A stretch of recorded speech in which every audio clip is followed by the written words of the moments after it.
Va bu avtosalondagi eng qimmat avtomobil hozirga ko'rsataman. Ko'rishimdan oldin bitta like bosib qo'yasizlar uchun, chunki bu unga arziydi.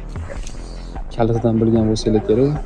Mercedes-Benz W222 S65. Bu avtomobil nimaga qimmatlayotganini video davomida aytib o'tamiz. Zadniklarni ko'rsatib bo'ladi.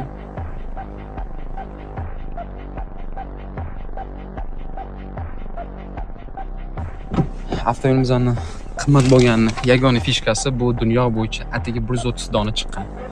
Va u ekzemplyardan eng birinchisi hisoblanadi. Gap spot bilan ko'rsanglar bo'ladi. Полностью avtomobilimizning ichki saloni karbon bilan покрытие qilingan.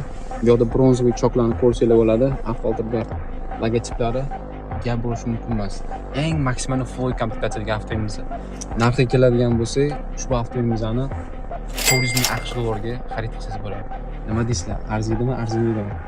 V12 bronzoviy disklar bilan jihozlangan original. Obveslar polностью fikringlarni izohda qoldiradi.